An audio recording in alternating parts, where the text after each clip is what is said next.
Up next, City Council candidates Denzel McCampbell, Tyrone Carter, and Gabriela Santiago-Romero join the Authentically Detroit Candidate Series to share their vision for Detroit. Keep it locked. Authentically Detroit starts after these messages. Have you ever dreamed of being on the airwaves? Well, the Authentically Detroit Podcast Network is here to make those dreams come true. Formerly known as the Deep Network and located inside the Stoudemire, the Authentically Detroit Podcast Network offers studio space and production staff to help get your idea off of the ground. Just visit authenticallydet.com and send a request through the contact page. Hey, y'all, it's Orlando. We just want to let you know that the views and opinions expressed during this podcast episode are those of the co-hosts and guests and not their sponsoring institutions. Now, let's start the show.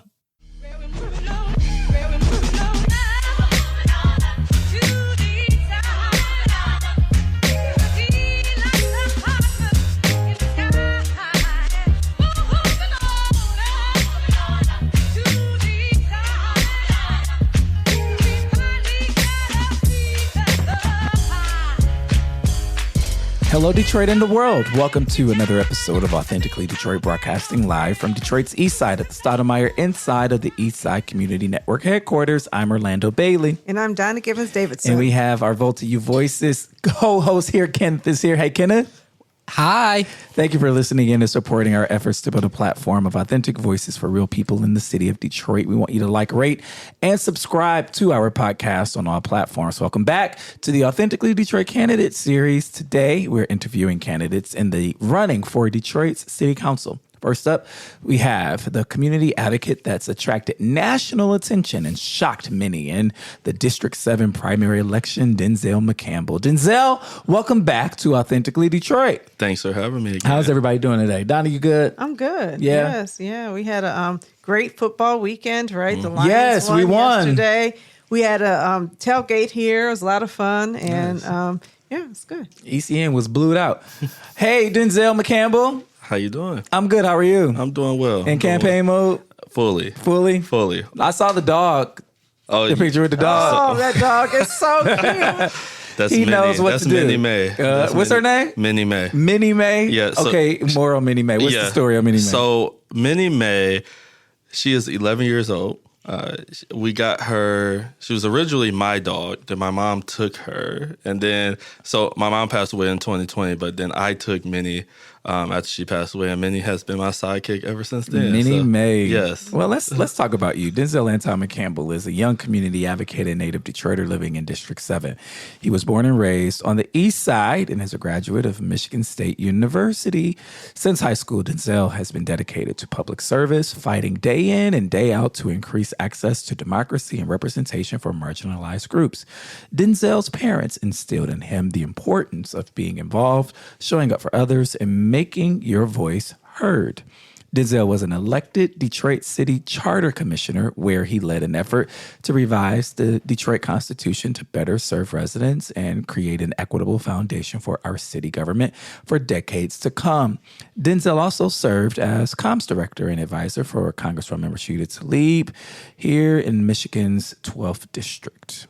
He is currently the managing director for a statewide advocacy organization where he works with Michiganders to effect change and deliver on the everyday needs of his neighbors. Denzel, you've run for city clerk. You've been a charter commissioner. Why are you running for city council? I believe I'm running for Detroit City Council because I believe we're at a point, not only with the city, but on all levels of government, that we need folks in office that will deliver on folks' basic needs, that will have authentic representation, that will be transparent and honest with folks, and be working hand in hand with people that are in the community. We've seen a lot, and again, this is happening across the country on all levels of government, where there's a catering to money interests, to corporations, to wealthy CEOs, while the needs of our residents go to the wayside. And I believe that's a lot of that has us in a place that we are in now, where folks are not engaged in our election and public policy, but also where folks are gone to this individualistic mindset that I just need mine and I need to get mine. And I believe we're much better when we're bringing folks together. And the starting of that is making sure that our government actually answers folks' basic needs. So I'm running. Define basic needs. When we think about housing, right? We know we have a housing crisis in this country, and it comes when it comes to affordability, when it comes to access to housing, when it comes to ensuring people can stay in their homes and have adequate housing as well. Getting around when we talk about freedom of movement. We need to do more of our public transportation system here in the city of Detroit. When you think about folks having good paying jobs across the city and in our region, we have many folks that are working 3 to 4 jobs just to make ends meet. And I believe there's a role that the city government could play in that. And fresh food options, and just ensuring we have access to grocery stores in our neighborhoods. There are many communities in Detroit that's not the case. So that's what I mean by basic needs. When we think about housing, food, jobs, public safety as well, that's what we have to be laser focused on, that we can make sure that folks can then take action on a broader sense of community. Well, I have 8 priorities Yes. this year, and I just finished writing them up. So I'm going to just run them by you real Absolutely. quickly. Priority number 1, establish an entertainment tax for neighborhood redevelopment. Detroiters have invested in downtown. It's time for us to get some of that money back. So I'm excited about that. I've been talking about that long before this political cycle. Replace strategic neighborhoods with citywide planning. All neighborhoods, everybody in Detroit should have equal opportunity to investment, to redevelopment opportunities. Yes. Make it competitive, make it based on good ideas, but don't decide these are the places that people win and these are the places people lose. Number 3, eliminate the Department of Neighborhoods. We don't need her, okay? You have community development organizations, and it's duplicative to have the city investing in its own political operatives inside of our neighborhoods while CDCs are starved for resources. Number 4, promote affordable family housing within neighborhoods. Number 5, develop inclusive grant and loan funds for housing rehab so that people can have access to both. Obviously, we don't have enough money to grant everybody, but if we had flexible loan terms, that might work too. Number 6, restructure the Downtown Development Authority. Number 7, redesign and enforce zoning rules. And number 8, empower communities in redesigning community benefits agreements. We've got to redesign those things. Yes. Those are the 8 priorities that I think will free up resources for all of those basic needs. So what do you think about my long list? I think it's right on. And what I'll tell you, these solutions are a lot of what I'm hearing on the doors, right? For example, when we talk about the city planning process and coupling that with zoning. In District 7, we have a lot of places on our major roads, whether it be Joy Road, whether it be Warren, Greenfield, that folks continuously say we have too many car lots and scrap yards. And they want to see coffee shops. In 7? Yeah, in 7, right? Especially in 7, yeah. And that they want to see coffee shops. They want to have a place that they can go grab a bite to eat with a neighbor or a family member. That they can see a small grocery store there, right? That's the holistic approach that we need to have when it comes to our city government. But as you talk about with the affordable housing and having family homes in our neighborhoods, and coupled with the rehab dollars, time and time again, especially as we're having an aging population, our seniors deserve to stay in their homes and age in place. And so often they need home repair dollars, not only to repair the basic things in their homes, but make it accessible as well, right?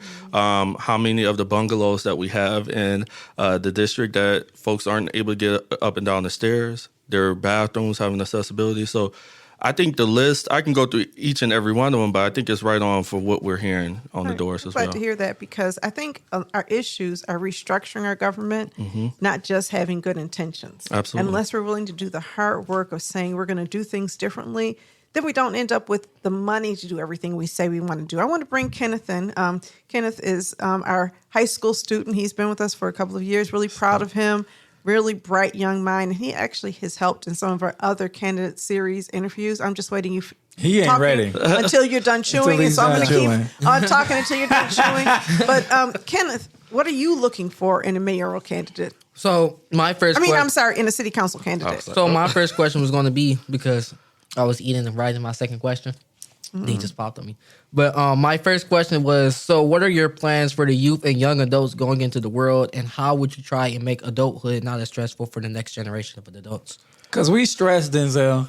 The millennials, we stressed. We've been stressed all our adult life. They're going to do gray hair right there, Orlando. But see, Gen Zers have I know you see it. It's insane. I'm so mad that you can see it. You talking about one gray hair? Yes. You talking about one? Listen. Look, well, you know, I am. You worked for the Congresswoman. That's when you earned your stripes. But no, I mean that's a question that comes up all the time for millennials, for Gen Z. First of all, is that we have to look. I'm a former charter revision commissioner, and I talk about this often. In the charter, it has a mandate for our city government to work hand in hand with the schools in our city, especially DPS-CD, but all schools, to provide auxiliary services. And how I look at that is before and after school programming, right? Mm-hmm. College readiness programs for folks that do want to go to college. How do we prepare our young folks for how that would look? Also skilled trades programs. And it's not just to say we have skilled trades task force, or that is here in theory, but actually going to young folks to say, here's what it means to go through an apprenticeship and still make money. That you can come out as a journey person and make all of this money and have a good future, and you can be an entrepreneur as well, because we know that's a lot of young people are going in that way, that you can have these skills and make your own way in that way. But also making sure that we have mentorship programs across the city of Detroit, that we have to wrap our arms around our young folks. And that goes to your question about how do we get to a place to make sure folks are prepared and also not as stressed, because I have this thought that folks are out here on their own in terms of, as we talk about basic needs, but also just navigating life. That we tell our young folks that, all right, you go out there and figure out on your own, when all of us have gone through something. And it's how do we bridge that gap with community? And I feel, that's not outlined in the charter as a role of a Detroit City Council person, but it's needed to actually build up the connections that we have with folks and to send our young folks on a good path forward. So those are the things that I look at. Another thing that I would say, this is not just for young people, but across the board, is that we have to have more mental health funding in our city, more conflict resolution programs, and really look at how are we getting to the side of folks in a mental and emotional state, so that folks can be the best in their life and have a good quality of life moving forward. Because I believe we should be treating treating mental health just as importantly as physical health, and we still have a long way to go with physical health care as well. But those are just some of the things I would touch on for young folks. Okay, so my next two questions are: so what are your thoughts on DPS, and what would you do to try and help to improve? What would you try to do to help improve it and to give youth more opportunities, and for the mental health for the disabled and struggling students? I believe that is the aspect that, as I previously talked about, in those services that the city can help provide. When we look at how many of our students are facing housing troubles, how do we make sure that the city government and the resources and opportunities that we have with our partners to make sure that our young folks and families are in secure housing? When we think about how can we bring organizations together to make sure, even something as a lot of folks don't think about, making sure folks have access to clean clothes and laundry service, that they can go into schools. That's also what I think about, and how do we bring folks together? And because I keep saying this because we don't have to recreate the wheel. There are folks that are already doing these things in community, but how do we say, if there's someone who needs help with resources to get, I'm just going to throw this out there, a van to help folks get transportation around the city, I believe, should be helping with that to help folks further that work. And that's what I mean around before and after school programs, athletics outside of schools, debate clubs, all of that. I believe that we should have a function in our city government to help support those efforts of folks outside the classroom, because we just can't say you go to school and that's it, and then criminalize our young people for seeking something to do in our neighborhoods and in our city when they don't have anything to do. So I believe the city government should play a role in making sure our young folks have something to do and also enrich their future going forward. So question, Yes.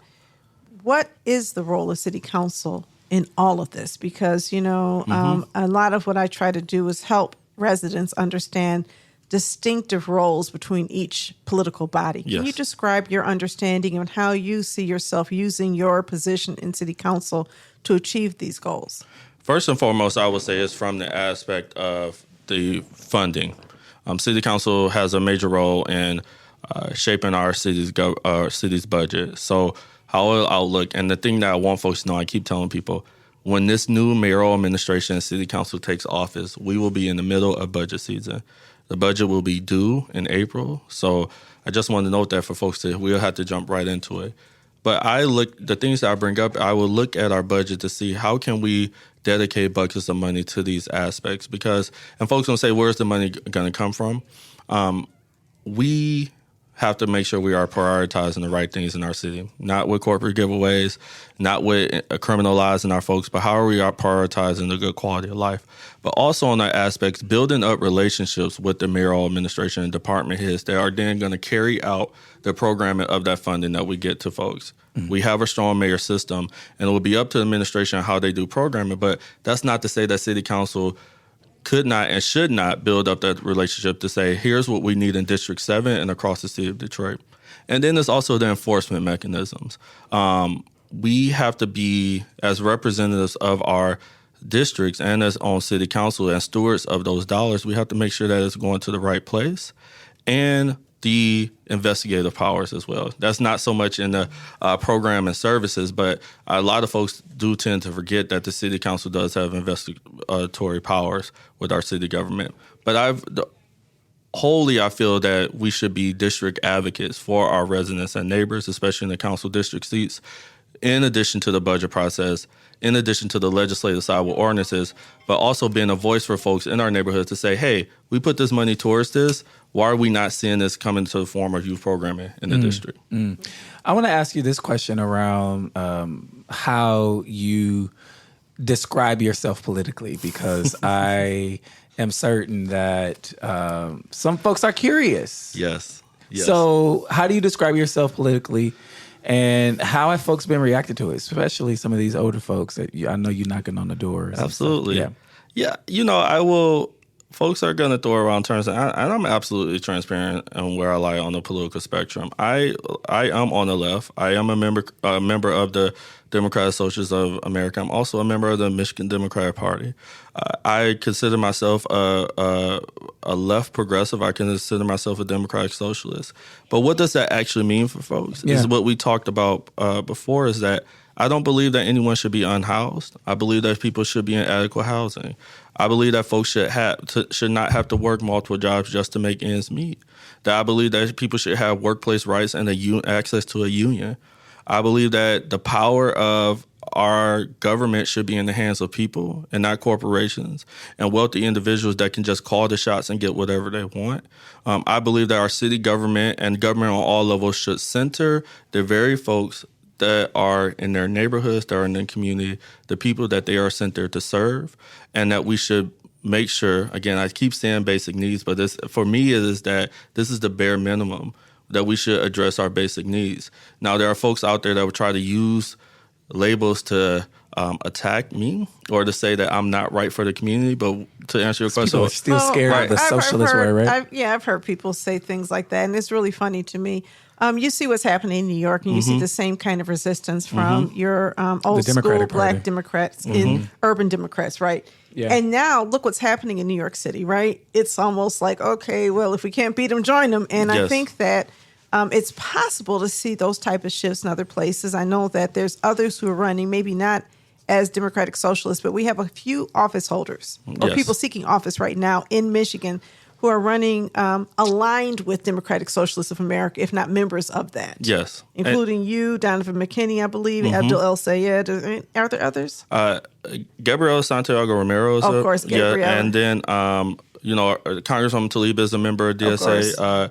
Representative Dylan Wagella is a member of DSA. So there, to your point, there are folks running and are in office. And I would say, to the question of what am I hearing on the doors, I lead with those values and what the vision that I have for our city government of making sure that we do have folks that can be in adequate housing, that we make sure that folks can get around our city, that we make sure that folks have money in their pockets and food on the table, and folks are really connecting with that.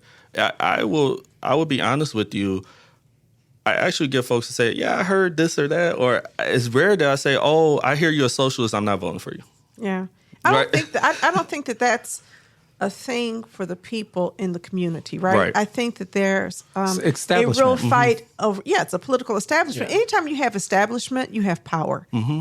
And anytime you have power, you have people trying to hold on to it, right? Absolutely. And so when you have new people, and especially I think this is a problem in our democracy, is that there's a generation of people who are trying to keep the power from younger generations who really believe that we fixed things and we need to hold on to things so we can fix them again, as opposed to acknowledging that maybe it's somebody else's turn and we didn't fix things because the U.S. has never been, we're not going to make Detroit great again.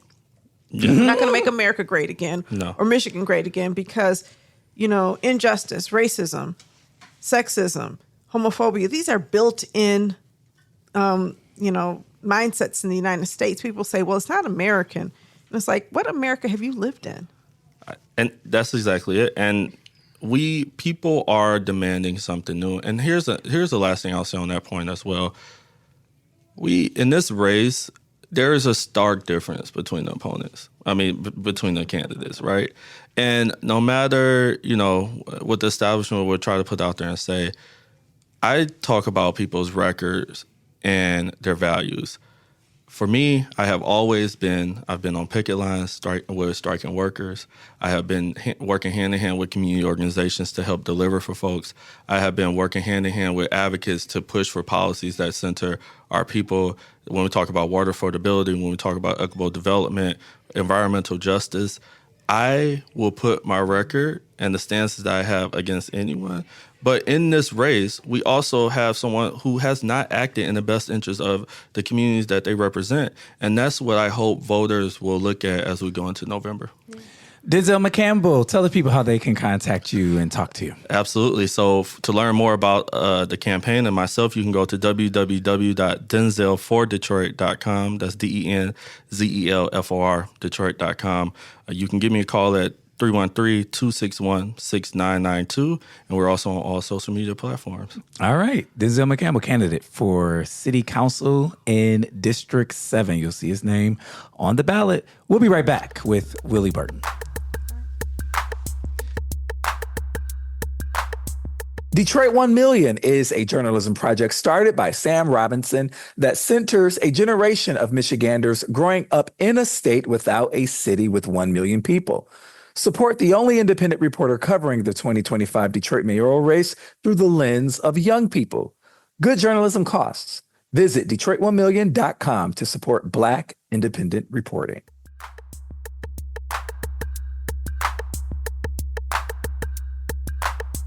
So next up, we have State Representative for District 1 and previously District 6, Tyrone Carter. Tyrone, welcome to Authentically Detroit. Are we saying that for the first time? Have you been with us before? I don't think he's been with us before. I've not been with you before. Yeah, welcome to the podcast. Right. Welcome to How You Like Our Digs. Oh, it's nice. It's nice. Glad when you grow up, you get a little bigger up there. For the past 6.5 years, Tyrone Carter has had the honor and privilege of serving as state representative for District 1 and previously District 6. Now, continuing his commitment to public and community service, he's running for Detroit City Council in District 6. Tyrone's journey began in the early 1980s with the Wayne County Sheriff's Office. He's not old enough to go back that far, where he confronted inequality head on. As a union steward, he fought for equal pay, one job classification, and better benefits, and won. Over 25 years, he rose to executive lieutenant, serving in leadership roles within the union and the department. Elected to the Michigan State House in 2018, he served on key committees, including regulatory reform, judiciary, criminal justice, corrections, education, and military and veterans affairs. He's also sponsored and co-sponsored laws like the Clean Slate Act of 2021, funding sickle cell research for the first time in state history, and lowering the cost of prisoner phone calls by 2/3, helping thousands navigate unemployment during COVID-19, and delivering over $1 billion to the city of Detroit as the chair of the Detroit Caucus. Tyrone believes the challenges we face, economic, social, and community, require proven leadership that delivers results. If elected, he hopes to be a voice for all stakeholders, a fighter for fairness, and a difference maker for District 6. All right. An amazing biography. Yeah, I can leave now. No. Yeah, no. But in your words, in layman's terms, why are you running? Why are you running for city council? Are you term limited in the state? You're not? Okay. So you want to come home. So that's it. I want to come home. Okay. So all politics are local. So everything I've been able to do at the state level, I've watched it as it gets to the city level. But then I've watched my district not receive some of those benefits that I've fought for. So I've had to be intentional. What's not in there is that I've gotten money for Sur Metro, LaSed, Covenant House, Alternatives for Girls, UAD Dental. So when you send money and it doesn't roll down to the places that need it most, then that says you have an advocacy problem on a certain level. So for the first time in 12 years, we're going to have a new mayor and at least 2 new city council people because we had 2 running for mayor. So I see this as an opportunity for me to come home and continue the good work that I've done in Lansing and be more closer and don't want to use that term, but boots on the ground. But we'll be in the neighborhood. I'm so We sick almost of did that hearing yesterday. After the Goodness. Lions game, we had a tailgate here, and someone said we have to do boots on the. We didn't do it, but listen, I've run this nonprofit. We haven't met before, but I'm president and CEO of Eastside Community Network, and as long as you've been in the 1980s, I started working in community development, so we have been in different trajectories, but we have, I'd say, equal length of experience. And through my experience, I've identified 8 priorities for the community. I want to run by them. It's for community development, equity in our communities, and see what you think about them. Okay. Okay. 1, establish an entertainment tax for neighborhood development. 2, we have, as residents, subsidized downtown development through Downtown Development Authority. This is a way of creating a mechanism to reinvest funds back into our neighborhoods. It's our time for return. 2, and I'm a long-term advocate. This has nothing to do with any political campaigns. I wrote my first editorial about this in 2016. I got proof, right? 2, replace strategic neighborhoods with citywide planning. It shouldn't matter where you live. The city should be ready to invest equally regardless of where you live. The Strategic Neighborhood Fund leaves so many neighborhoods, over 80% of our neighborhoods, uncovered, right? Number 3, eliminate the Department of Neighborhoods. I'm going to send you this. It's duplicative. Okay. Yes, Okay. I'll send you this. It's duplicative. We don't need a Department of Neighborhoods when you have community development organizations that can partner with city government to provide a lot of the same functions without the overhead, right? It creates bureaucracy between the city and the people, and people like me are here to provide partnership. Number 4, promote affordable family housing within neighborhoods. We need to invest in our neighborhood housing. Most people in Detroit are struggling to afford housing right now in our neighborhoods, and we don't want to live in micro studios. Okay. Number 5. We need to develop inclusive grant and loan funds for housing rehab, right? Right now, there's just not enough money to rehab houses with grants, and the loans are really inaccessible to low-income people. But there's ways that we can restructure the programs to break down the barriers, right? Number 6, restructure the Downtown Development Authority. It's done its job. Downtown is great. Now we need Downtown Development Authority to stop hoarding all of the resources that have been generated and allow more of those funds to flow into our neighborhood. The Citizens Research Council of Michigan has outlined a couple of ways to do that. I don't know the way. I just know it needs to be evaluated. Number 7, redesign and enforce zoning rules. We have zoning violations where intensive industrial is happening right next to where people live. That needs to be changed. We need buffers and all that kind of stuff. I sat on the Zone Detroit Planning Commission. The zoning analytic was completed in 2020, and we still have not adopted those new zoning rules, and we don't enforce the ones that exist in poor neighborhoods. And number 8, we need to redesign the community benefits process. So those are my 8 priorities. Do any of those stand out to you, and are there any that you would oppose in your seat as city council person? So when you talked about when you started at 1, I wanted to take notes because each one of them I agree with. We've got to redesign how we do things in Detroit. So the first one of the last bills I was able to get through I was able to get Macomb, Wayne, and Oakland counties and the city of Detroit agree to pass a bill for Visit Detroit. Detroit had the lowest millage, tax on hotel rooms.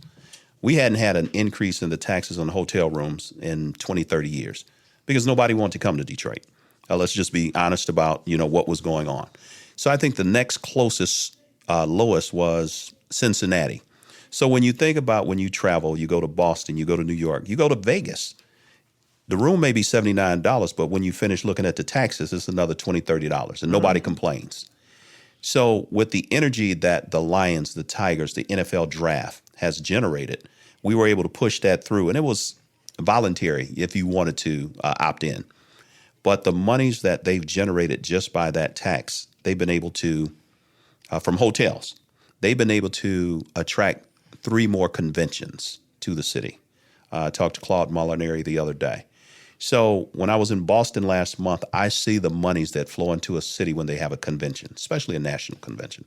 So Detroit is on the map now. We've got to maintain that energy, but we also need to benefit from that as well.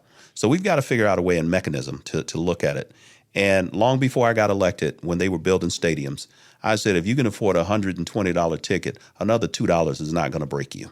If you're paying $100 and you're not complaining about the parking guy, $7, $8 for a park, $20, $30. It makes sense for me because you're marshaling resources that should be in other areas, or you're paying overtime. So I'm sorry.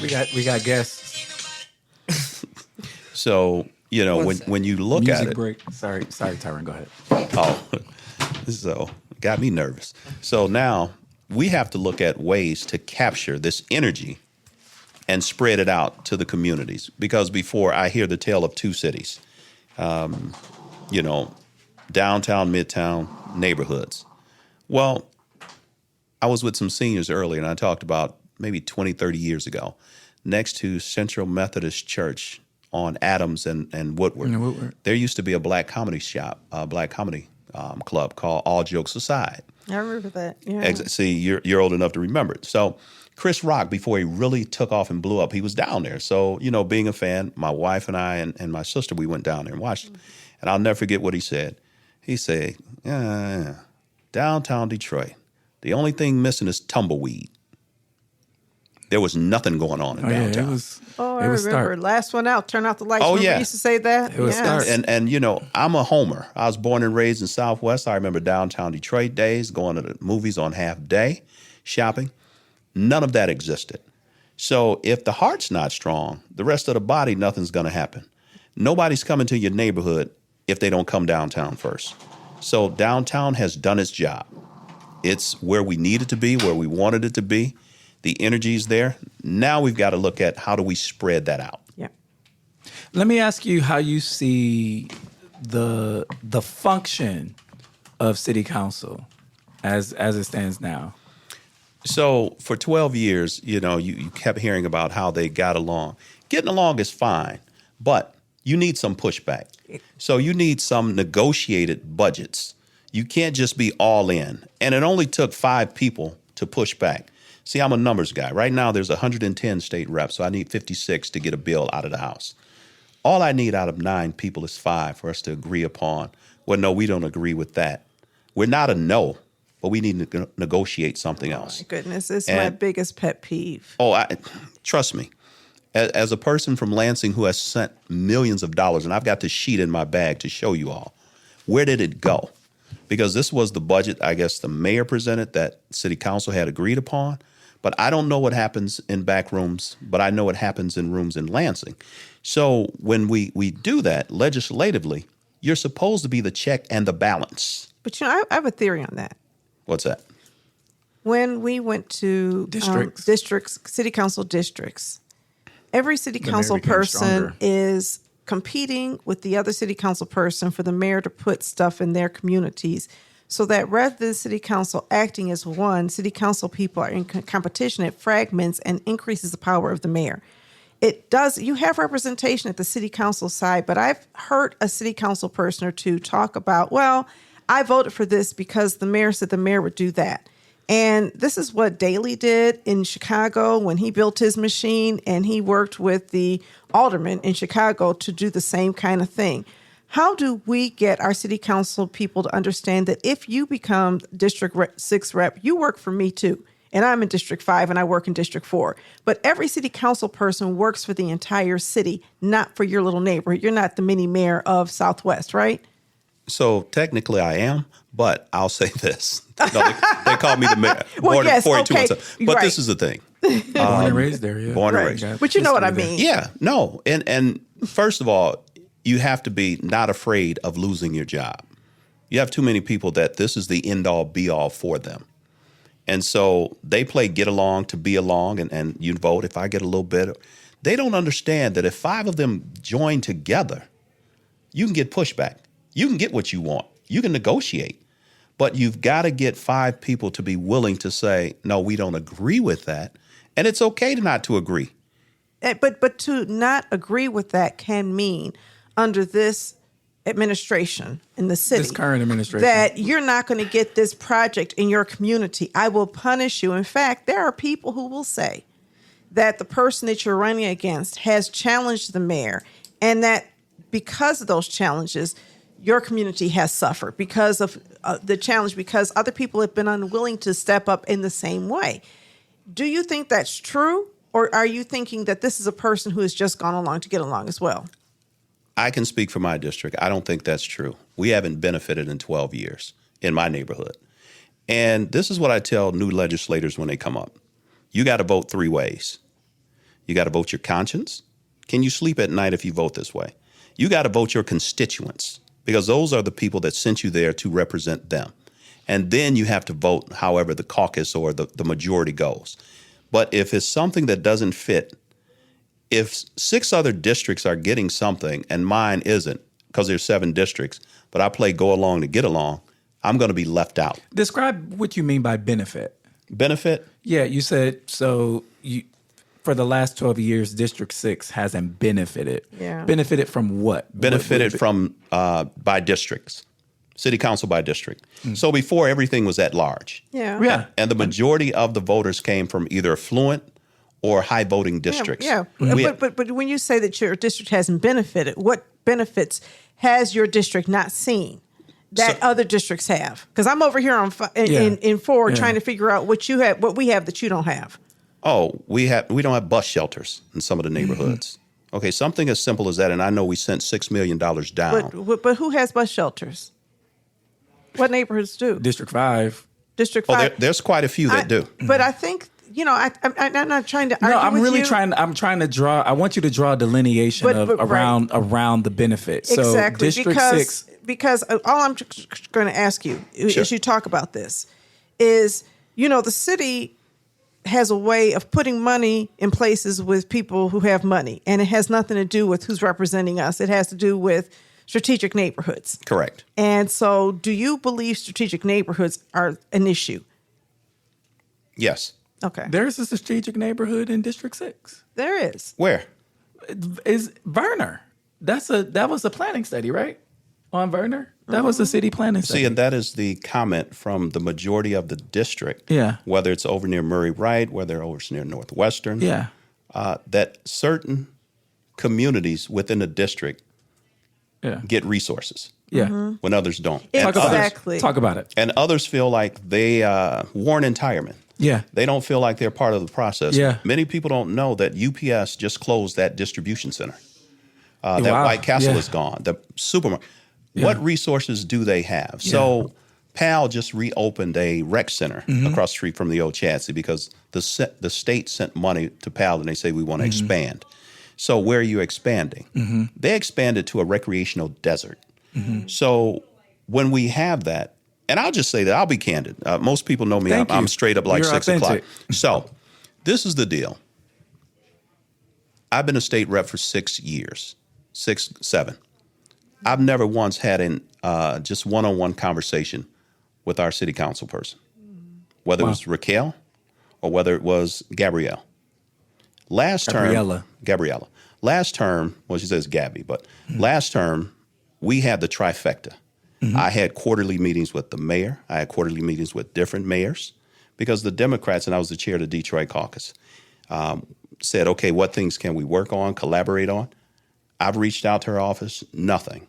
So when you do things like that, if you're not meeting with all stakeholders, then you're not representing all stakeholders. Right. And I'm not going to disagree with that. I'm just going to point out that Corktown is in District 6. And we don't have anything close to what Corktown has received in terms, I mean, you guys have a whole, so I think the challenge in Detroit, and I'm not going to, district politics, but the challenge in Detroit is uneven investment in neighborhoods. It is taking state and federal resources and deciding I'm going to put them here and I'm going to put them here. And the here and there is rarely with poor folks. It's rarely in majority Black communities that are not also gentrifying. It's happening to actually aid gentrification from where I sit. Because, see, we're on MAC. We've been redeveloping MAC since Orlando was here. In 2016, we started our MAC redevelopment process. The city won't put a dime in MAC Avenue. We can't get that, but Warren Avenue is getting all of the resources. I was going to say, we just $1.5 or $3 million where the old Pizza Hut is. Yes, but I still own a home on Bishop. Right. And I know that they got East Warren Development got money, just like... Yes, exactly. But East Warren Development is in a gentrifying... We can acknowledge that East English Village is gentrifying, right? Always has been. But no, I still own a home over there. But I'm saying that the values. So I think my question for you is, aside from personality differences, do you see yourself being able to bring revenue into 48217 just like Corktown gets? Because that's what I'm hearing from you. I'm hearing that you're an appropriator. Yeah. Okay. Well, you have to look at the environment. And 48217 is too close to Lincoln Park, Melvindale, Ecorse Rouge, Wyandotte.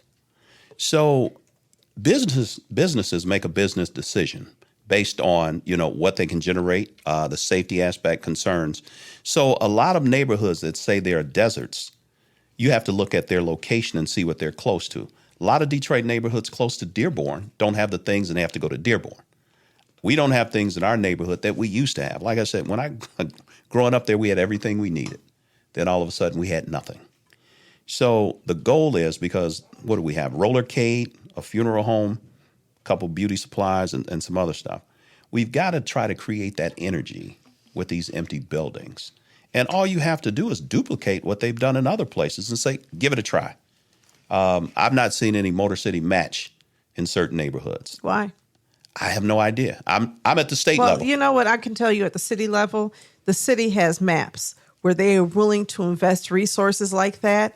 And that's where city council comes in, because city council can play a role in deciding where those investment goes. There's, HUD makes the city go through the master planning process, and the cities prioritize some areas. Mack Avenue has not been a priority, which just means that we don't get the money that Warren does, even though we are just a short distance from Warren. Jefferson gets money that we can't get, and that's happening all over the city of Detroit. And so as city council person, you know what's happening in District 6. Yes. I can tell you what's happening in District 4 and District 5. My question is, do city council people in District 7 have a responsibility to care about what's happening over here and to help weigh in to make sure that equity is happening all over the city? Absolutely.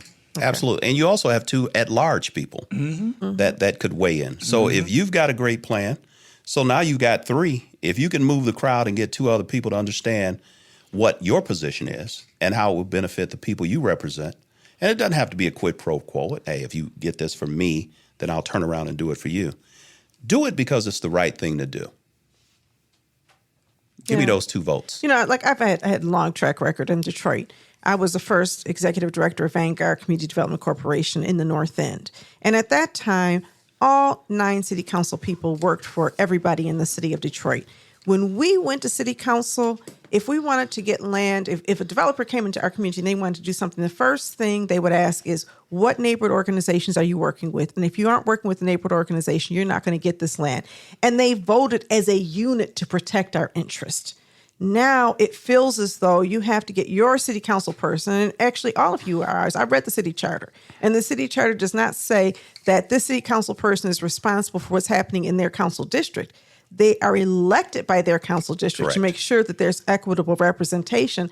But just like in the state legislature, you're responsible for the state as a whole, not just for your district, right? And so how do we change that thinking so that people are acting on all of our behalf? I think that, and that's a great question. I had this conversation earlier today with some seniors. People need to understand that politics is a team sport.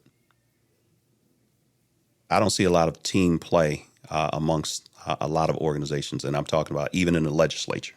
It's got to be about me, my district, my district. And so you shouldn't have to give up something to get something. Exactly. It should be a team sport. Say, okay, we know that Rosedale is different than Chandler. Claytown, which they call near Chadsey. So things are going to happen differently, but we need for something to happen. And a lot of people in the neighborhood, when I go to the community meeting, say nothing's been happening positive over here. When can we get something positive? When can you show us? Because people are losing hope with the whole process. Yeah. So if I can point to something as small as, hey, PAL is opening up this recreation center. They're going to do after school stuff. They're going to do all of this, which in an area where Kronk used to be, doesn't exist. Then that's a start. Then I'll go over to Equity Alliance and said, okay, what do you guys need for you to be successful? And I say this all the time. You know, I'm one of 7 kids. My mother said, hey, I love all my kids just differently. And that's how you have to look at my district. They all have different needs. But I've got to have those conversations with the community organizations or help people to start community organizations. There's a lot of communities that don't have organizations. They barely know their neighbors. So what do you think of the current community benefits ordinance on the books? I think it was put together just to say we have one. I'm from a community, and it's become a talking point for some folks. Oh, we need to have a community. What does that mean to most people? So Proposal A meant something, right? And Yeah. we got Proposal Benson, and Proposal Benson watered it all B. down. So let me go back to pre any of this when we goodness. actually had a real community benefits agreement That'll give us that I negotiated.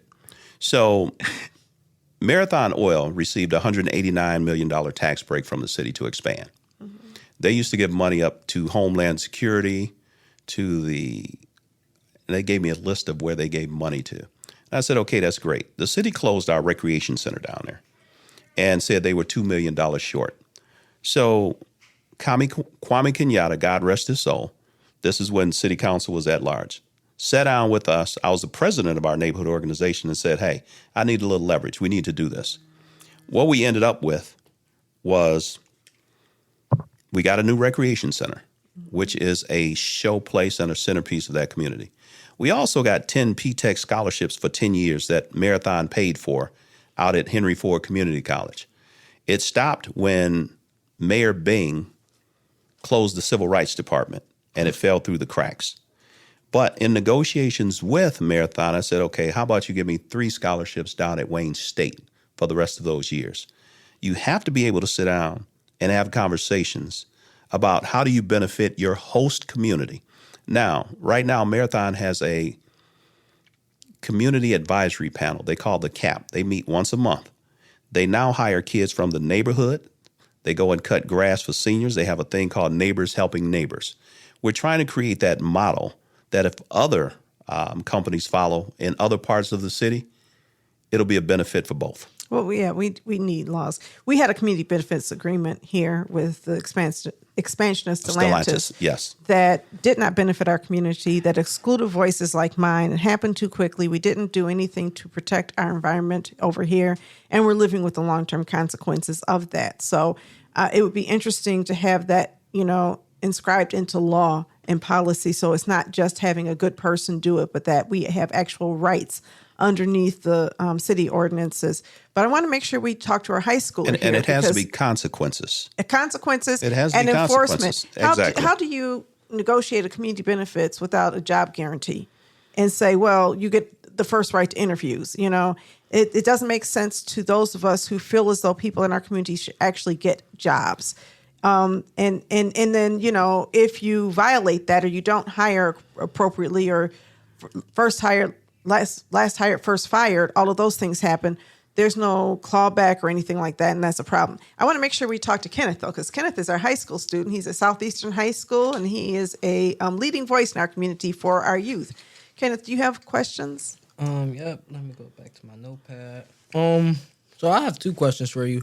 My first question is, what impact do you want to leave for the next generation and for the ones to come? What impact? That no matter what you do, education still gets you to a better place in life. So I've been very intentional with that. I agree with that. Very intentional. So for the last 20 years, I've taken kids on black college tours. Nice. Whether they can afford it or not shouldn't be the barrier to keep them from going. The other thing is, before I got elected, my wife, Skillman, and I know they've changed how they operate now. I'm trying to think. Robert Thornton said, I'm going to get some money, and I want you to run this program in the summer for 40 black males, ages 17 to 24. And we did it. We did it on Wayne State's campus. And I'm still in touch with some of those young men today because that was their first time on a college campus. That was the first time getting a job. And I didn't want kids from Cass, King, and Renaissance. No, I did not. I wanted them, and we got them from Osborne.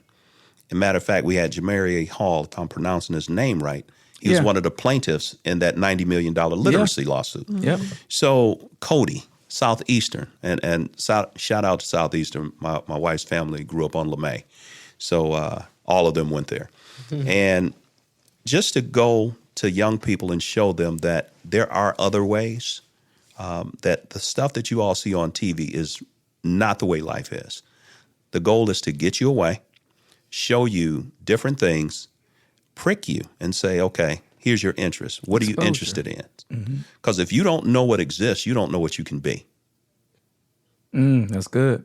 Exposure. Right, You can't dream about what you want to be if you haven't been exposed to it. You That's have a a second really question. good point. Okay, so my second question is, what drives you to do what you want to do, and what would you do to support the poor and struggling middle class for medical needs, and what would you do to advocate for their voices?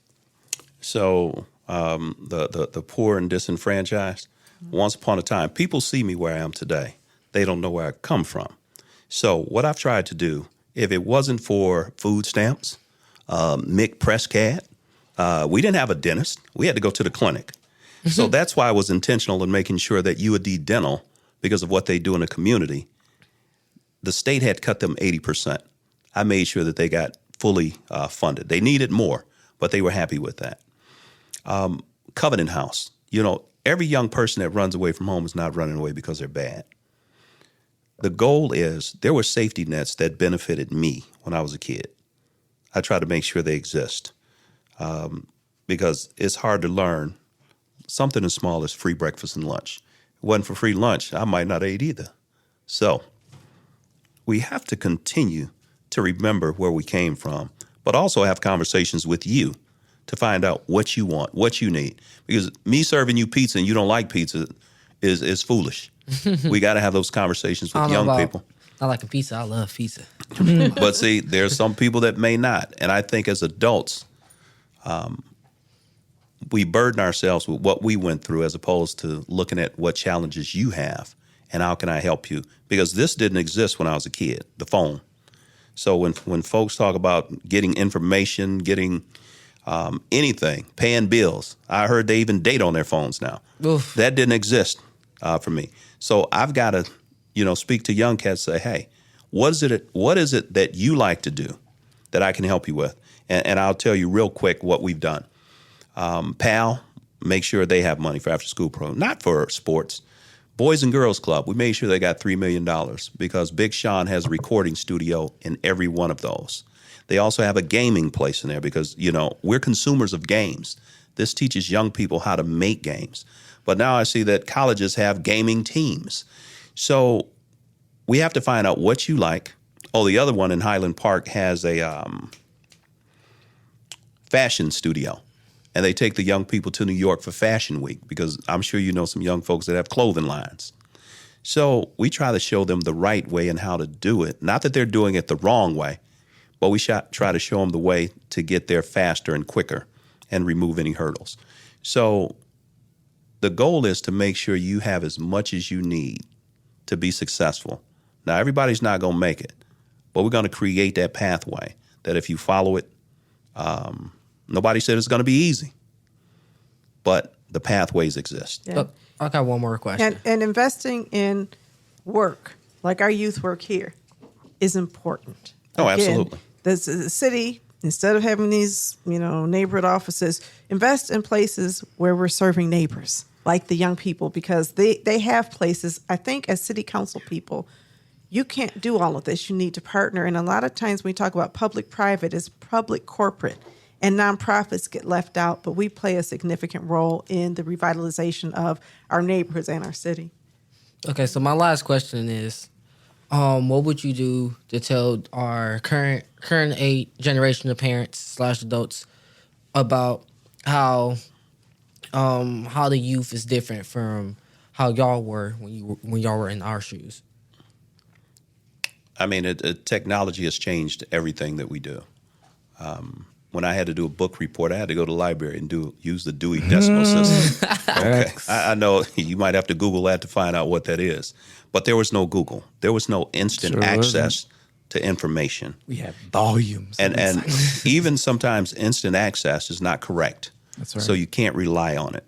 So I would tell people, even in this job, reading is fundamental. Comprehension is necessary. So you got to read it. You got to comprehend it. Then you got to make informed decisions and think about how it's going to impact you, the people around you, but also some unintended consequences with that. So I would just tell them, hey, some things haven't changed. Do your homework. Check it out for yourself. Just because you know me and I'm a good source doesn't mean that I know it. Do your homework. Tyrone Carter, current state rep candidate for city council in District 6. How can the folks get in contact with you? Easiest way is they can go to my website, www.electtyronecarter.com, or they can call me, 313-744-5925. People say, you give your number out. I've had the same number. We call it a landline at the house. I live in the house I grew up in, and that's the number that my mother had, and that's the number I've got. Yeah. So I'm not hard to get in contact with, but the easiest way, shoot me a call or a text, or shoot an email, or you can find me on Facebook, Tyrone Carter. All right. And his name will be on the ballot in November, or if you are getting absentee ballot or doing early voting, you'll see his name on the ballot. Best of luck. Yeah. Thanks for coming on Authentically Detroit. Well, thank you all for having me. And anytime, young man, you want to sit down and shadow or figure, because I had nobody when I was a kid to how I ended up in politics. If I wrote a book, it would be Stumbling into Greatness. Write it. Never figured this out. Yeah. But the exposure, you might want to do what I do, but I can make it easier for you. We'll be right back with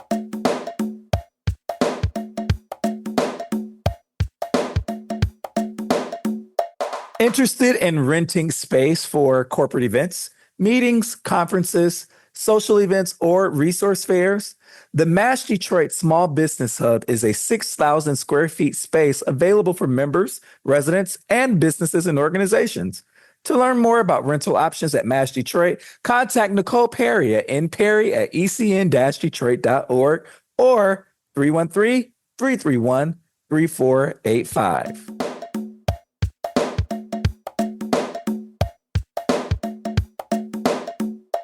Welcome back, everyone. We're interviewing candidates in the running to join Detroit's City Council. Next up, we have District 6 City Councilwoman Gabriela Santiago-Romero. Councilmember Gabriela Santiago-Romero is an MSW and is an immigrant from Mexico raised in Southwest Detroit and an active organizer in Michigan. Gabriela's love for her community has led her through many paths. She's the former policy and research director at a state-based movement organization. She's also supported young girls of color through leadership programs such as Girls Making Change, leading statewide policy change with local electeds like Senator Chain, and recently during the Southwest floods, she directly served constituents' needs by connecting them to resources and creating mutual aid paths in collaboration with other leaders and nonprofits in the community. On City Council, member Santiago-Romero chairs the Public Health and Safety Committee. She co-chairs the city's Immigration Task Force and the Equitable Development Task Force.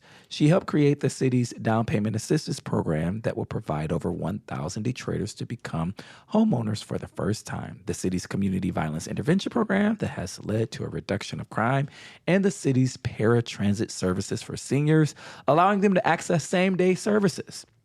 In her own words, growing up an immigrant in poverty in Southwest Detroit has forced me to see and learn things the hard way. I know our family isn't the only one in our community that has experienced these struggles. Too many families in our community have struggled to make ends meet, have been pushed out of their homes by foreclosure, and are struggling to get jobs or school, get to jobs or school due to the lack of reliable public transit. I'm happy to say, I think for the first time ever, Yes. Councilmember Gabriela Santiago-Romero, welcome to Authentically Detroit. Thanks for having me. I appreciate being here. We enjoy that you are here. We're happy that you're here. Quick question for you just to get us started. Your bio said a lot. What didn't it say? Ooh, that we do all of our work through a co-governance model. So all the work that we've done, it's because someone has told us we need to focus on this. It has been urgent, and it's been really a rapid response to the concerns of community. There is so much more that we do. We do every single summer, my team goes out, every single winter, my team goes out to make sure that we are providing information for homes that might be foreclosed upon. We have knocked on over 10,000 doors in District 6 that were up for foreclosure. We have an outreach team that goes out every summer that door knocks that makes sure that we're doing community wellness checks with residents. There is so much more that we do. I just wanted to share that the work that we do is deeply rooted with community. As an organizer, as a social worker, it's important that we are led by our constituents, and we will continue to do that moving forward. Yeah. I have a question about your constituents because you are the city council person that was elected by residents in your district, which is largely or completely in Southwest Detroit, right? But as a city council person, you preside over city council affairs for the entire city. So my question is, as an East Side resident, am I also your constituent? Absolutely, yes. And I wanted to be very clear. District 6 is more than Southwest Detroit. We have downtown, Corktown, Midtown, Woodbridge, Cass Corridor, and the issues that we are dealing with in District 6 are issues that I know we're dealing over here in the East Side. So yes, absolutely, the work that I do is citywide. Yeah, because, I just want to follow up with this. Before we had city council by district, every city council person understood it was their responsibility to bring accountability to the mayoral office, to review budgets and do things fairly and oversee city policy. And certainly some neighborhoods got overlooked. Yeah. But, the fear I have is overcorrecting for that. By having people in their many fiefdoms and saying, well, I represent this community and not yours. Speak to your city council person. Because as far as I'm concerned, I read the city charter, and I think you all work for all of us, right? Absolutely. Yes, we do. And that is how we do our work. The transits, the paratransit services are citywide. The down payment assistance program is citywide. I know that I represent a majority Black, beautiful city, and that is Detroit. And I have the honor of listening deeply to the residents in District 6. I want to ask you this question about how you see your role on the city council. Many times you are an often lone no vote. Sometimes Council President Mary Sheffield is joining you on a no vote, particularly on issues that Detroiters feel really salient about, whether that be tax incentives for large developments, among other things. How do you see your role at that table? I've realized that my role at the table is a bridge, one that bridges residents to whoever the players that we need to be talking to, whether that be the mayor administration or a company or whatever the case may be at the moment. But I believe it's also my role to be creative, to push back on the status quo, to make us think, why do we keep doing this? Why are we doing this now? Can we do something different? And I've realized that as the chair of public health and safety, a lot of the concerns that Detroiters have regarding police and over-policing, although Detroiters love their police, if you talk to enough of Detroiters, you'll see that. But there's still this very real need of accountability.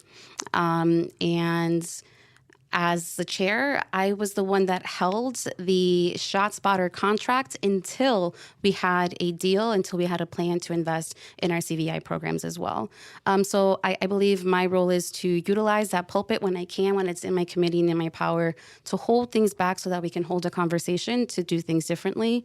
And I think it's that. It's to do things differently. It's to think more creatively and to share the ideas that I'm hearing that are not just coming from me, but that are coming from researchers, professors, organizers, mothers, grandmothers.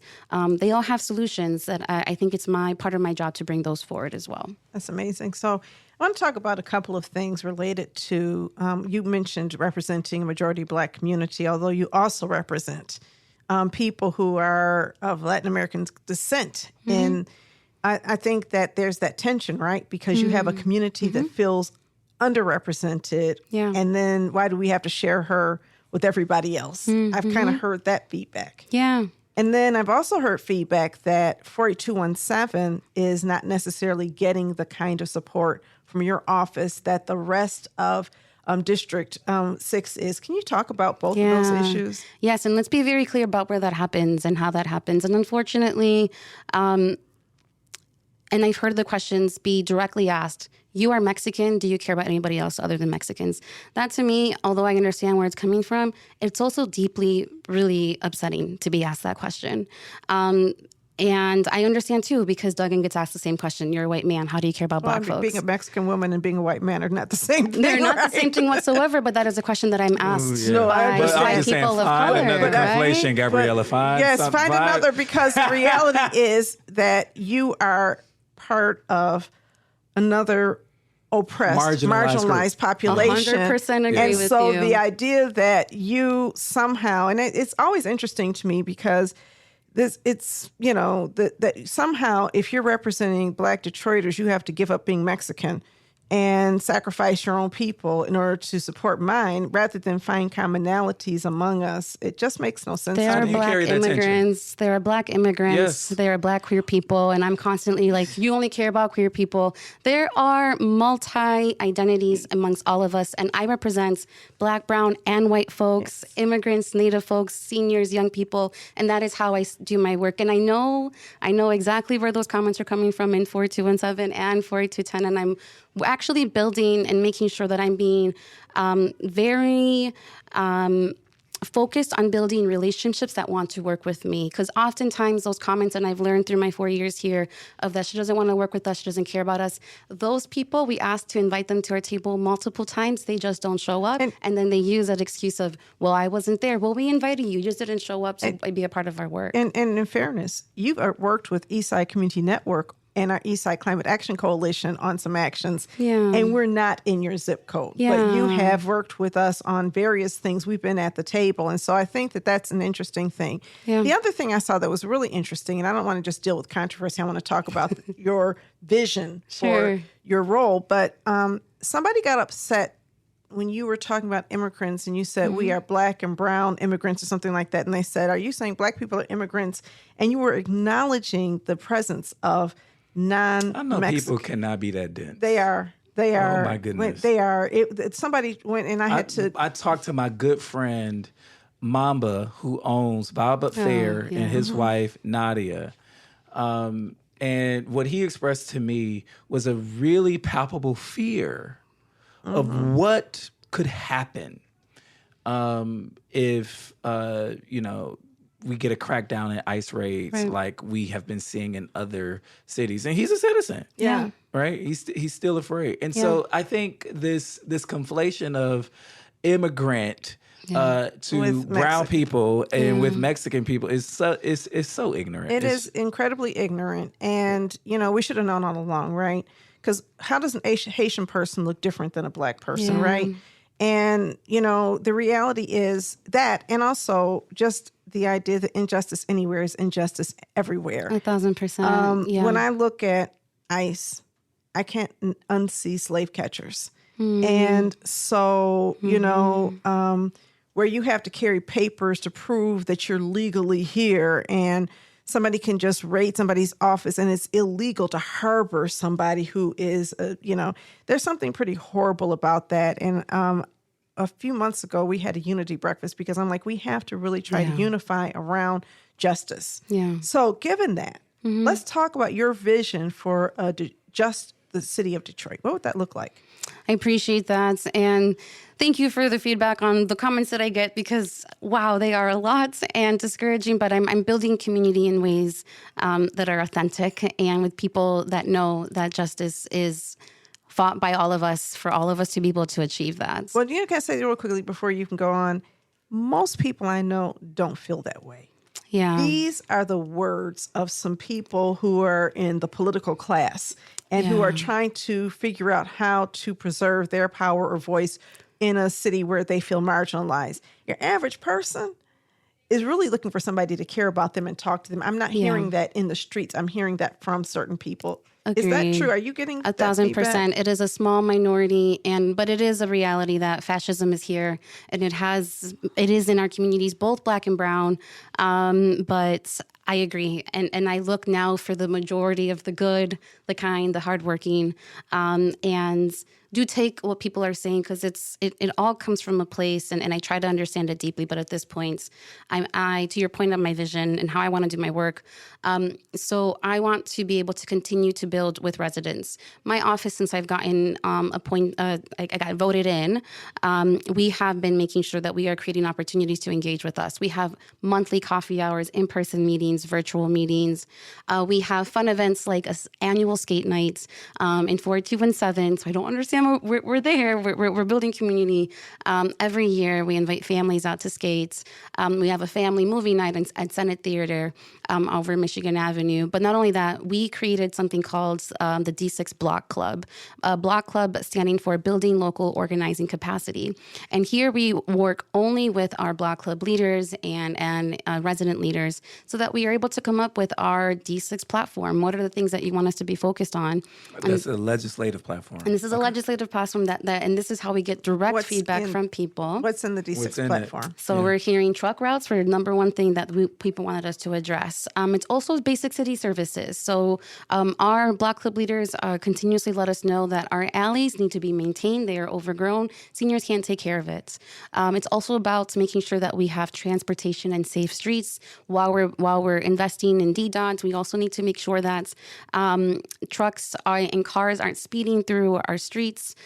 So really what I'm hearing is more emphasis on city services, on safe and affordable and accessible communities. So you're building community and engaging community and also through that engagement, building what your policy platform should be for District 6. Yes. Let me ask you this question because this is fresh news, right? Today, a truck rerouting ordinance went into effect that is going to be keeping large trucks from certain streets and corridors in Southwest Detroit. Talk about that. Talk about that process. What happened? It happened, which is a long time coming. And even driving today down Verner, I did not see once at my truck, and that was unbelievable to see and to witness. It's already narrow, big little trucks. So you see them from a mile away, and to not have to see that as I'm driving, it's just amazing. It sounds quieter already. So what happened? It's been decades of people complaining because of the industry around the city. My predecessor, Raquel, had started working groups, getting together studies done on truck traffic, where it's coming, where it should go. And COVID happened. When I started, we needed some more research to be done so that the city knew that it was making the right choices, not creating unintended consequences. And so we had 2 years of that, more groups, and now we finally have launched our truck routes for Southwest. I know that we need them in 4217. The issue there is that the roads there are city, state, and county. So the logistics are a little harder. Where over here, it was city streets. We had more control. What we're going to do now is we're going to move this in other areas. So we already have a meeting that we're hopefully going to schedule in 4217 this month in October to begin to have those conversations. We're going to need our state and county partners to be a part of that. And we need truck routing over here too. Absolutely. The Stellantis plant, when the second one was built in 2019, 2020, they shut down St. Jean Street and turned it into was a parking greenway. lot. It was a greenway that Beautiful directly greenway. routed people from the plant parking lot to I-94. The city worked to shut that down, rezoned it M4, intensive industrial, and put up a wall so that people are living adjacent to an intensive industrial district, which is against the city zoning ordinance. And then the city also built out a trucking facility that Crown Enterprises allowed them to build that out right on Jefferson. And there's one truck a minute entering there, and you've got residential on either side of that truck. Yeah. And so we need it. These trucks are no longer able to get right on I-94, and they're driving down Kercheval and Verner and side streets. So we're experiencing that now. And hopefully the lessons that you've learned will also help us, because it really should be, because it's not just inconvenience. It's not just the danger of the truck, right? There's also the respiratory impact of trucking, and we have some of the highest asthma hospitalization rates in the city right here. We've got to do something about it. So I'm glad that you guys paved the way. You certainly have been fighting for it longer than anybody else. You would think in 2021, 2022, when the city, sort of de-established our protections, that the city would not reverse course. But it feels like, a lot of the bad stuff was done over here to ungreen parts of the east side that had been greened. And the interesting thing about the greenway that was on St. Jean was that greenway was established when the Chrysler Jefferson North plant was built to create a safe passage for trucks and keep it out, a buffer, to create a buffer between, And so it was created and then undone because Stellantis wanted something different. Understood. No, we definitely will be making more over here. Member Johnson is one of my absolute favorite people on council. And in the immediate, we are going to work on strengthening the fees so that the ticketing, the consequences go back to the driver and the company. So we're going to lessons learned, expand, make it a little bit more heftier if you do decide to break these new restrictions. But yes, we plan on taking this to here, around Amazon, where they're needed. I think when city council members work together and say, this is our city and we're going to protect our city, it shouldn't matter where you live, we get the protection. So you started here. And you guys have the bridge traffic, so I'm not upset. I understand why. I mean, anybody who's been to Mexican Town for anything knows how crazy the traffic is. Even the way that the streets are routed has been crazy, although that's improved. So, but I'm glad to hear that there's an additional effort to do that. I do have questions about other priorities of yours, especially in light of ICE and what's happening in Southwest Detroit. Let's hold that. Let's take a quick break. More with Council Member Santiago-Romero when we return.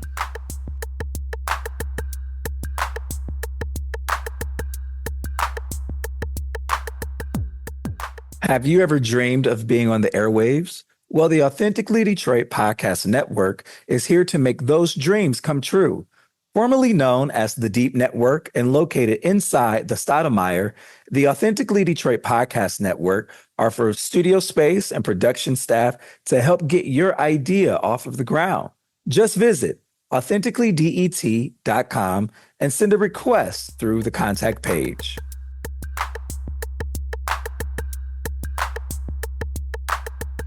Welcome back to Authentically Detroit. Councilwoman Gabriela Santiago-Romero is our guest. We're so happy that you are here. In the hot seat a little bit, Donna? Yeah, I think it's important. I live on the east side of Detroit, and we don't see much of ICE.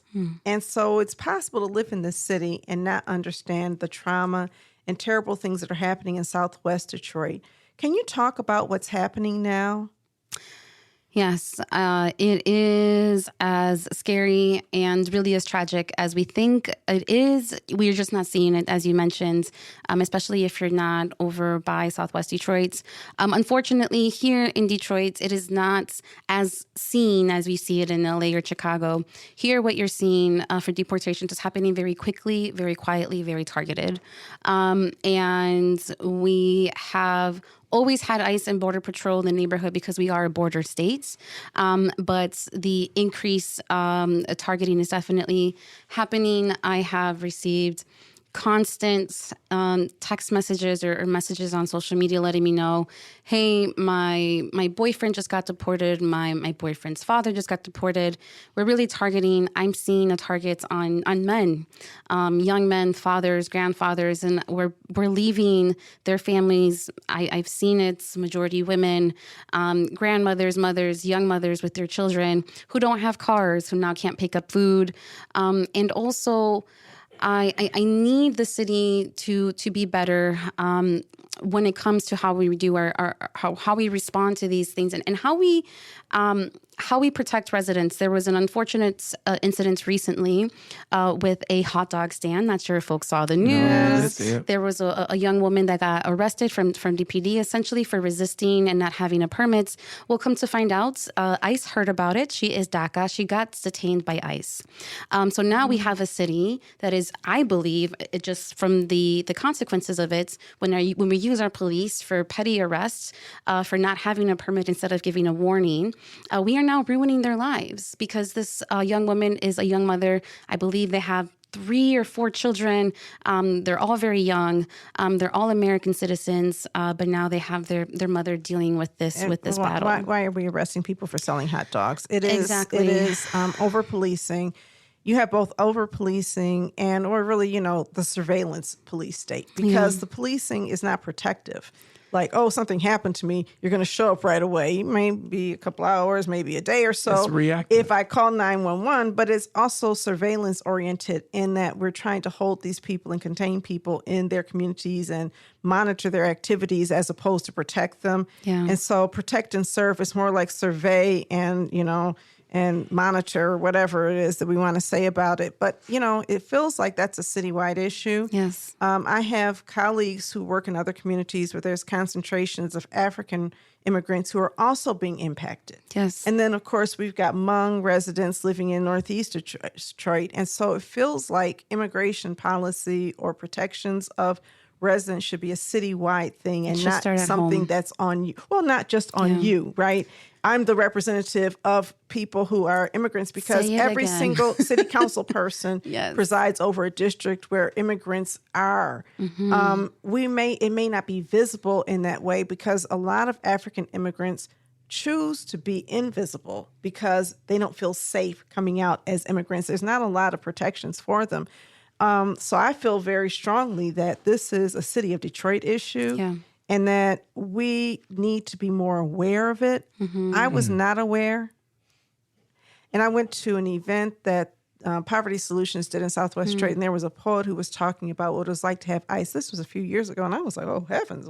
This is happening in Detroit? No idea. Yeah. How do we sensitize other people in city council to these issues and make it bigger than you? Because I don't think that's a fair burden. Thank you. I agree. This is going to require all of us to come together. And thankfully, residents are coming together and they are responding through ICE Watch or Migra Watch. So they are uplifting the stories. They are coming out when a neighbor calls the hotline to let people know. Angel Garcia doing some work too. And I think these stories, when they are out there, it's important that it's there. And quite frankly, I would hope that people reach out to my colleagues as well when things like this happen. So, because often I am the one that gets called. I've been called to appear at court. People know that I'm the council member in District 6, and I get denied entry to the courts. This has happened to me in the past. So I need more leverage. I need more people to help me because if I'm seen as the only one that's fighting this, that can be shut down or pushed to the side, then so does the issue. Yeah. It gets pushed to the side and it's not getting addressed. I know you have limited time, but you are being challenged for your seat by current state legislator Tyrone Carter. And Tyrone Carter is running on the fact that he is an appropriator and that can a candidate that can get things to the district, and argues when talking to both Donna and I that nothing has been done in District 6. There's been no share of resources. He argues that as a legislator, there have been budget allocations given to the city of Detroit that has not reached residents in District 6. What do you say to that? I say to those comments that I hear them often, and I'm waiting to hear for the specifics of what he's done. And what I will tell you is that I have been consistently advocating and getting resources directly into the neighborhood that he's from, 48217. So I was able to get $1.5 million into the one zip code alone for sidewalk repair, for slow street improvements. Same thing happened in 48210 where I grew up by Midwest Time and Chatsey Condon. Wholeheartedly agree that we have been forgotten about and just left to the side. And I did an additional $1.5 million of slow street and sidewalk improvements because I heard it when I was knocking on doors. I know it. I've lived through it and I've seen it. We do need investments. We have, when we're doing our work with residents and residents ask us, we need investments in parks, we need investments in storefronts, we do that. So we were able to put an additional park shelter in Kemeny. I was working very closely with Kyle Black for a moment, trying to utilize one of his storefronts for a grocery store. We hear often about grocery stores that are needed. So to that comment, I say, what else can you say about the work that you've done? Because I can talk to you for a very long time on the work that we've been doing. And part of the issue is bigger than what a city council person can do, right? Because some of this is just economic change. For example, Corktown has probably gotten more investment than just about any neighborhood, but that has not necessarily been good for your constituents. And I didn't make those choices. Those are choices that came from the administration or developers. Right, exactly. And so... And then the planning study on Verner near Clark Park. That's the mayoral administration piece. I want to ask you what you make of the current community benefits ordinance that's on the books. Yeah, I think it can be changed. It can be enhanced.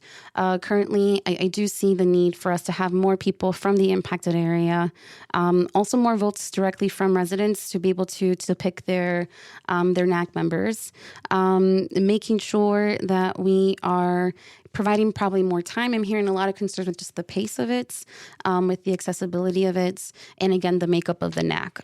So as the co-chair of the Equitable Development Task Force, we do talk about this with residents, and we are getting their suggestions on updates to make to the ordinance. Are there standards for, because I know that you guys are going through a NAC process right now with the Detroit City FC stadium bill at the old Southwest Detroit Hospital.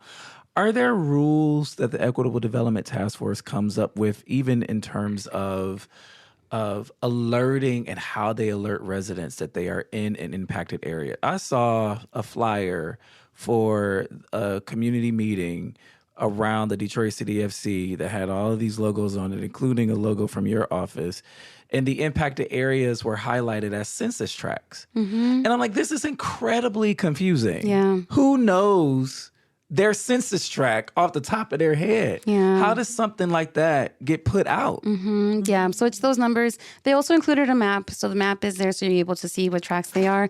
But you are correct. And that is per ordinance how they do the outreach. It is per census tracts around the impacted area. Yeah, I mean, we lived through that when they did Stellantis. It's so backwards. And to neither me. Orlando or I lived in the impact area, but run a nonprofit We here. worked here. Yeah. Well, I worked And- here. She still works. Yeah. You left us, but whatever. But no, it's nonsensical to say that you're not going to bring every stakeholder to the table and let those stakeholders weigh in. Some of us have, the benefit of a lot of experience, training, knowledge, and information. businesses are locked out. And businesses. And there was nonprofits are locked out. Yeah, of so we were a being able to nonprofit, participate. and we were not allowed to participate. There was a liquor They're store right community there. anchors. Yeah. That's right. And they're Yes. like, wait a minute, how come I'm not in this process? Yeah. It's rushed. What would you do to improve the city community benefits process? Yeah, well, as I mentioned, I think definitely the MAC, the body, it's the engagements that we do currently. But speaking of the body, I never thought about including a chair for a business or including a chair of a nonprofit that's in the impacted area if we have one. That's a really good idea. I mean, the reality is it should be, in my view, anybody. I don't think you should limit who gets to participate in decision making. If people can show that they have a vested interest in this area, the original proposal A, not the proposal Benson, but proposal A, actually was much more inclusive and really gave the community more influence. With this process, the 9-member community NAC hurried or was It's forced politicized. to. It's highly They were politicized. forced to hurry up and make a decision. Yeah. Even before the environmental review report, yeah. had been Yeah. done. And so here you have them making a decision, and then they brought it to city council, and city council was like, well, the ordinance says we can't change any of this, so we're going to leave it as it is. And I'm thinking to myself, wait a minute. Not a single person in the city of Detroit elected these people to represent the community, okay? This is ridiculous. They should not be given that kind of power. We have elected representatives for a reason, and it feels like it's a way to bypass the professional legislators who we elect and want to hold accountable and give it to a group of people, some of whom are politically compromised. And if they make the wrong decision, there's nothing you can do about it. Yeah. And there are several people who were part of the NAC who became outraged after they realized that civil rights protections were being violated and felt like they had been bamboozled and also been forced into a vote, and even they regret what they did. And so I think really my feeling is city council has a responsibility to finalize negotiations on our behalf. Oh. You have the legislative policy Yeah, division. You yeah. have the CPC. What is Yeah. that? The Planning Commission. Community Planning Commission. Yeah. You have a staff. Now you Yeah. take that and you put it up against this nice lady who lives over here, who really does not have the capacity to really weigh in the same way the city council. I want to say it different. So you're not wrong, and we can always look at the first proposal, make amendments, and which is why we're looking at changing the ordinance and making amendments. And just so you know, you're not wrong. City council can do, and sometimes we do. We'll add things additionally to the benefits package in order for us to support it. And I will say, I know that there's a lot of people, especially on the left, friends, colleagues, and people that I deeply care for, who are upset at me for voting yes on the Illich project. I will tell you, I was going to be a no until I realized that everyone was making their own deals for some kind of community benefits or additional benefits to the deal. And at that time, there was a lot of things going on in our office between me and the administration, and we needed to, unfortunately, come to a deal. And that's, see, this is my issue, okay? Yeah. And this is not with you. But It this shouldn't is be city this way. council by district. Yeah. Where what the mayor is able to do Absolutely. is punish and reward city council members for supporting something the mayor wants to see. You are absolutely correct. That makes the mayor a client of these, or they make city council people a client of the mayor. It strengthens a strong mayor, city council, strong mayor city. You know, Mayor Daley did that in Chicago when they did alderman and he was able to play them against each other. Yes. And you're left saying, okay, if I do nothing, my community will suffer. But if I do something, my community will suffer. So which of these things do I do? And most people don't understand that. Yeah. I really think we need to elevate that conversation because and then start really talking to our city council people about don't make the deals. Or coming together. What is our collective ask, which is what I wanted to, which is what we're talking about. But that is how I got the $3 million of investments in 4217 and 4210. It was through those conversations. But I wholeheartedly agree. I don't want to be making these deals in order to do these things. I want us to be collectively, what are we getting for the most And for I'm the city, hoping for the under the districts? next mayor, Yeah. there will be a different level of respect I for the agree. independence of city council and the idea that you're not supposed to be cutting deals with city council. You're supposed to be cutting deals. And really, you're supposed to be protecting Detroiters. Like, I'm really mad at Stellantis because of everything they're doing. But Stellantis is not elected to represent me and take care of me and govern and protect my rights. And so we want something different from our government. Yes. And I think if we are able to make these demands effectively, and if city council, so you're already working closely with one city council person, and then if there's Denzel comes in, we're already talking about, then maybe there could be some collective action to say, let's do things differently next time. Exactly. And I share this with you because people don't understand why these things happen.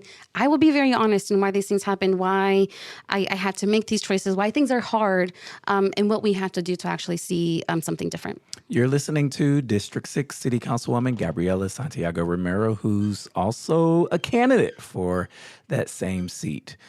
Be sure to vote in the November general election on November 4th Tuesday, November 4th, 2025. Absentee ballots have already gone out, guys.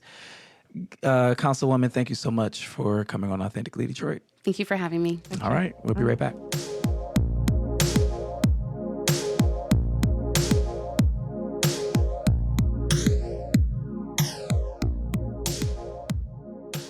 Detroit 1 Million is a journalism project started by Sam Robinson that centers a generation of Michiganders growing up in a state without a city with 1 million people. Support the only independent reporter covering the 2025 Detroit mayoral race through the lens of young people. Good journalism costs. Visit Detroit1million.com to support Black independent reporting.